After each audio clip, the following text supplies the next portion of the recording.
안녕하십니까. 저는 이화여자대학교 장남원이라고 합니다.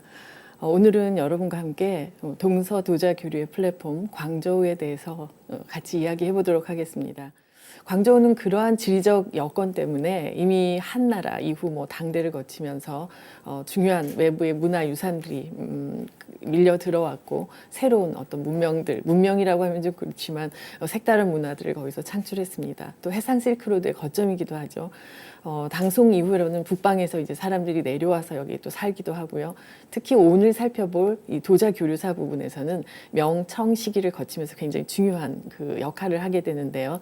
물론 그 19세기 이후 중반 이후에 아편 전쟁 그리고 그 이후에 이제 쇠락하긴 했지만 그 사이에 광저우가 여러 번 도자 교류사 입장에서 보면 변신을 하게 됩니다.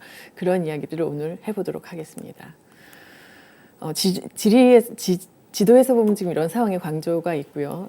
가장 남쪽 그 남방에 있는 항구라고 할 수가 있겠고, 자세히 보면 그 마카오라든가 홍콩, 심천을 둘러싸고 있는 그 안쪽 주강 있고 그 연안 만 안쪽 끝에 광저우시가 있습니다. 근데 도자기 교류사에서는 특히 이제 명대 이후로 우리가 주목할 필요가 있겠습니다. 서방에서 포르투갈이 그 동방 원정을 하게 되면서 중국 자기의 유럽 진출이 굉장히 빨라지죠. 와서 많은 것들이 이제 포르투갈 상단이나 이런 사람들을 통해서 가게 되고, 특히 이때는 바스코 다 가마가 이제 인도양 항로를 개척하니까 그 새로운 항로들을 따라서 이제 움직이게 되는 거죠. 심지어 이집트 그리고 아라비아 일대에서 그래서 이제 지중해 연안에 이르기까지 새로 이 포르투갈을 통해서 받아들이는 중국 도자기 이런 것들이 많은 신선한 충격 자극을 주게 됐고, 이 사람들이 이걸 모방하는 도자기들을 만들게 됩니다. 16세기에는 이탈리아 우리가 잘 아는 메디치가에서 이미 중국 상인들에게 이런 것들을 이제 부탁해서 도자기를 구매해간 그런 역사들도 있고, 이후에는 시리아, 터키 이런 중동에까지 중국 도자기를 전파하는 굉장히 중요한 역할을 하게 되죠. 그런데 명청 시기를 거치면서 가장 중요한 역할을 한 그 회사가 있어요. 누군가 하면 바로 동인도 회사라고 불리우는 이 회사입니다. 본래 이 동인도 회사를 이끌었던 그 주 세력은 네덜란드인데요. 암스테르담에 그 회사를 두고 여러 그 유럽의 세력들을 규합을 해서 일종의 콘소시엄처럼 이렇게 이제 상단을 만들어서 동양으로 진출하게 된 것이죠. 그래서 그들이 동양에 와서 여러 가지 물자들, 후추라든가 향료라든가, 그죠? 실크라든가 이런 것들을 이제 사가게 되는데, 그 중에 굉장히 중요한 것이 이제 도자기가 되어 가기 시작하는 거죠. 그래서 맨 처음부터 도자기를 노리고 이 회사를 운영한 건 아니지만, 시간이 지나면서 그 도자기가 물품 중에 굉장히 중요한 비중을 차지하게 되는 것을 볼 수 있어요. 그 안에 유럽의 실내 식탁 장면이 있고, 거기에 은기, 금기, 유리기, 새로운 물건들이죠. 그리고 거기에 중국 도자기가 포함되어 있습니다. 이 중국 도자기가 그림에만 있는 걸까 하고 보면, 실제로 제가 몇 년 전 빅토리아 앤 앨버트 뮤지엄 전시에서 정말 똑같은 이 도자기를 발견하고 너무 반가워서 사진을 찍었는데요. 그 어느 가문에 이렇게 문장을 주문해서 새기게 한, 그려놓은 거죠. 그려놓은 이런 청화백자 보울이 그림에 그려 있고 실제로도 존재하는 걸 알 수가 있습니다. 자, 이런 도자기를 우리가 뭐라고 하는가 하면 크락자기 혹은 크락양식 청화백자, 혹은 크락 도자기, 이런 식으로 불러요.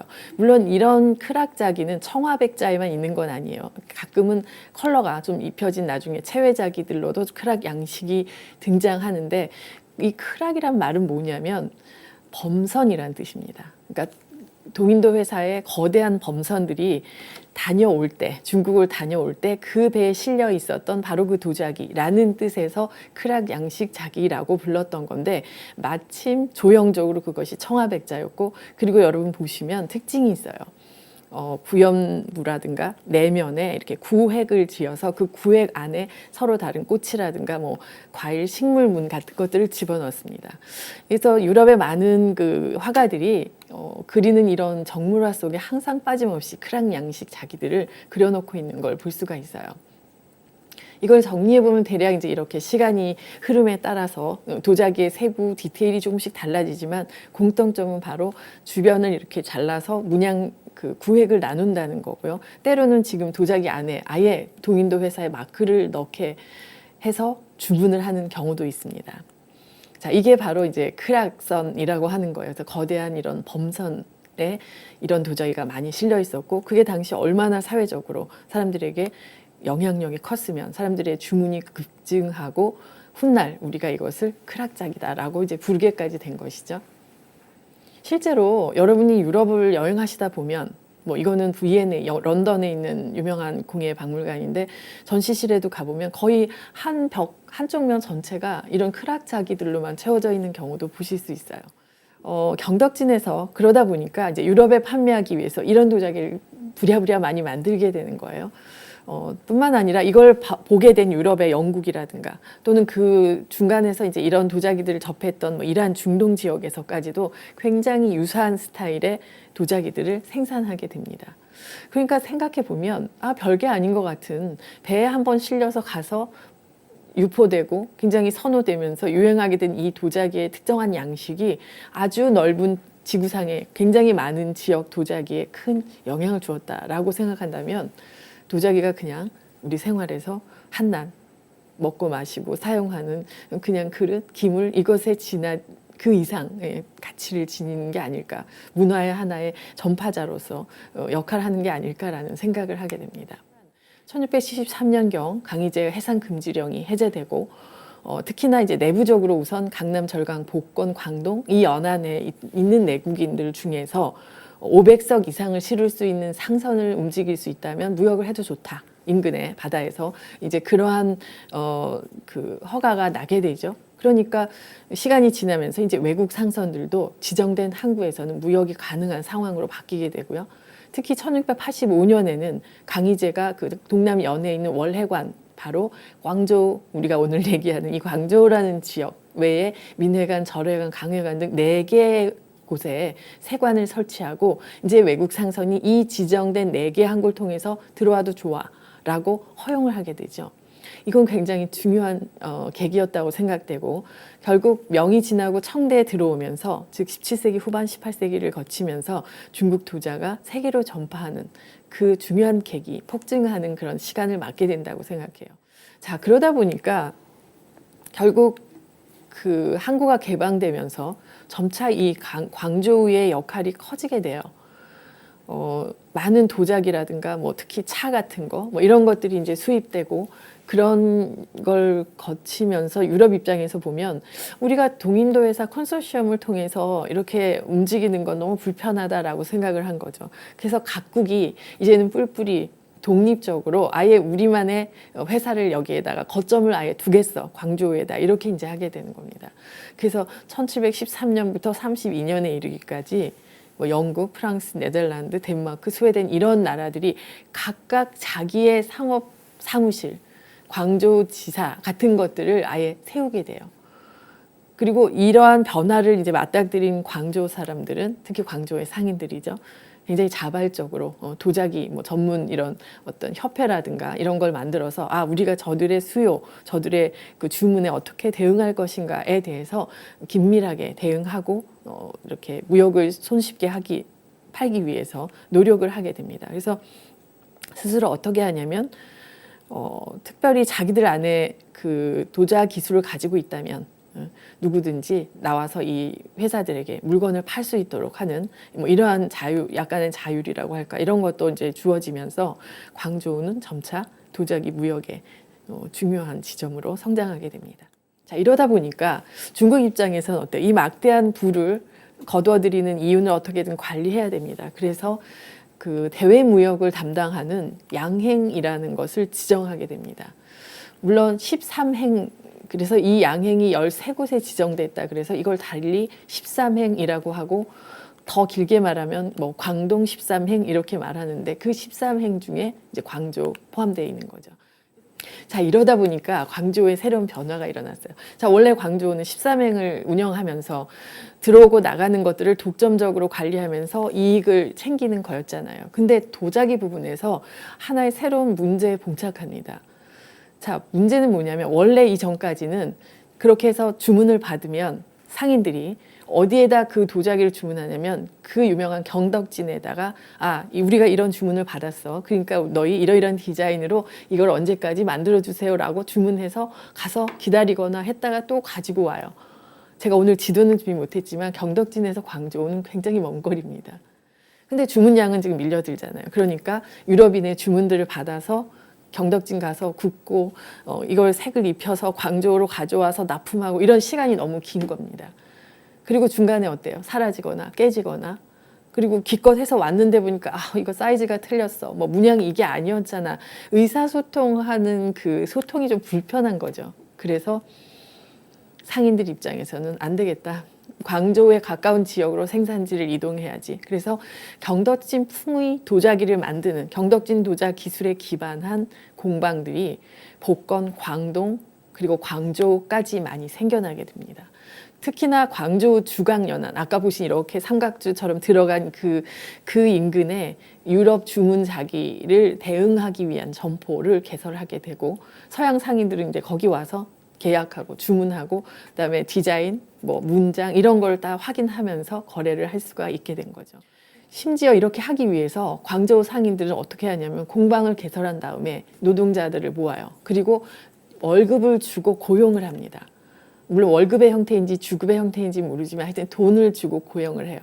자, 이거는 무슨 차이가 있냐면 옛날 경덕진에서는 아버지가 장인이고 나도 장인이고 나의 아들도 크면 장인이 되어야 하고 이런 약간 세습적인 측면이 강했다면 여기서는 그냥 일일 일일로 내가 오늘 당신 공방에서 이런 거 그리겠어요? 할 수가 있고 그리고 공방을 옮겨 다니면서 편하게 일을 할 수가 있었어요. 완전 고용의 형태인데 이들에게 이제 문양을 가르치고 그리고 경덕진에서 1차적으로 아무 문양이 없는 도자기들 같은 걸 만들어서 이제 이 주강, 광저우 인근까지 운송하고 이렇게 그 다음에 이제 2차 가공하는 과정을 이런 새로운 노동자들이 맡게 되는 겁니다. 그래서 이때 나오는 도자기들, 특히 서양의 주문을 받아서 현란한 채색으로, 그러니까 완전히 구워진 유면의 상태 위에 다시 저화도 안료를 입혀서 다시 굽는 거거든요. 그래서 이런 것들 우리 광동 채색자기, 광채자기 이렇게 부르는데 뭐 줄여서는 광채라고도 얘기해요. 시간이 지나면서 뿐만 아니라 이런 것들을 주문하게 됩니다. 왼쪽은 뭐 영국의 뭐 로스 백작 가문의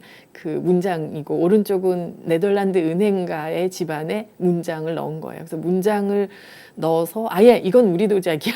그러니까 이 도자기가 딴 집으로 가면 쓸모가 없겠죠. 그 자기 집안만의 완전히 그 요즘은 뭐라 그럴까요? 커스텀. 예. 그 주문 딱 그 소비자 맞춤형 주문을 하는 이제 이런 도자기들을 광저우가 일일이 다 받아내면서 거기 구미에 다 맞춰주게 되는 거죠. 자, 도자기 외에 도자기만 있었을까요? 도자기 외에도 다양한 것들이 많이 있어요. 광동 지역에는 도자기 외에 자수가 또 유명했습니다. 그래서 지금 보시는 것처럼 아주 깨끗한 흰 바탕 위에 그림을 그리고 도안을 그리죠. 그 위에 이제 자수를 비단실로 자수를 놓게 되는데요.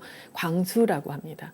근데 이 광수의 특징이 뭔가 하면 평면이 아니라 만일에 지금 공작이면 공작이 깃털을 펴잖아요. 그럼 그 깃털에 한 올 한 올을 이렇게 겹쳐서 이렇게 술을 놔서 입체적으로 마치 실제 막 새의 그 깃털이 살아있는 것처럼 보이게 하는 그러니까 굉장히 실감나게 뛰어난 그런 자수 기술을 가졌다는 거죠. 그래서 이런 것들을 이제 해서 지금 보시는 것 같은 이런 그 병풍 같은 거에 치장을 한다거나 이런 일들을 이제 했는데 광저우 안에서 혹은 광동성 혹은 중국 내에서도 이런 것들이 고가로 팔려 다니지만 유럽으로 넘어가서 유럽의 왕실이라든가 뭐 이런 집안의 신뢰를 치장하는 그런 용도로도 많이 활용됐던 것 같습니다.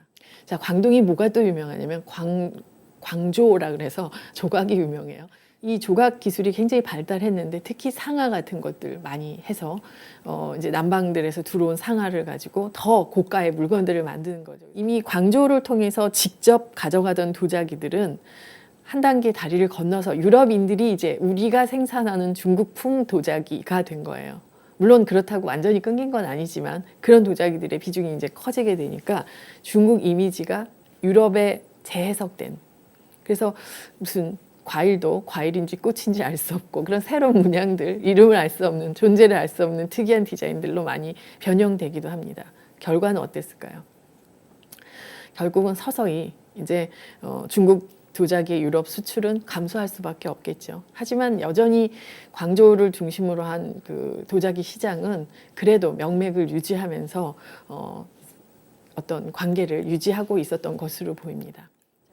자, 그런데 이때 유럽과 일본이 이제 도자기 제작에서 아까 유럽 누구라 그랬죠? 프랑스, 그죠? 그다음에 델프트, 그다음에 뭐 마이센, 독일, 영국, 뭐 이런 여러 지역들이 뭐 그 거대한 공장들을 기계적으로 세우고 거기에 제작을 아예 기계화하는, 그러니까 다시 말하면 산업혁명과 함께 근대화를 이루는 과정을 겪고 있는데, 중국은 어땠냐면 전통적으로 워낙 인건비도 비싸지 않고 또 손작업이 워낙 뛰어났기 때문에 그냥 그걸로 할 수가 있었던 거예요. 그러니까 우리가 가만히 지금 와서 생각해 보면 우리가 어떤 일을 굉장히 잘한다, 우리는 장애가 없어, 뭐 이런 거 하는데 문제가 없어라는 그 현실은 때로는 걸림돌이 되죠. 왜냐하면 새로운 걸로 나아가게 되는 어떤 계기 내지는 욕구가 안 생기는 거예요. 우리는 이걸로 충분히 지금 감당하고 있는데, 근데 저쪽에서는 지금 보시는 것처럼 어때? 영국의 민튼 지역이나 뭐 이런 데는 대규모 공장을 세우고 안 되겠어. 왜냐하면 저들은 먼 거리로 하면서 도자기 실어 나르느니 우리가 우리 지역에서 우리 노동력을 가지고 우리가 발명한 기계를 가지고 그리고 우리가 찾아낸 새로운 흙으로 도자기를 만들겠다, 이렇게 되는 거거든요.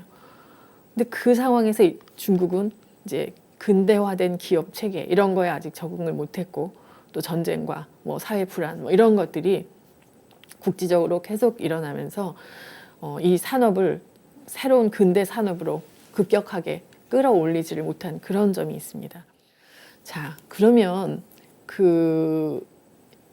이 광주를 중심으로 이렇게 벌어졌던 무역 관계, 이 도자기들의 어떤 전래 관계가 서양과 중국 안에서 그냥 끝나고 만 것일까요?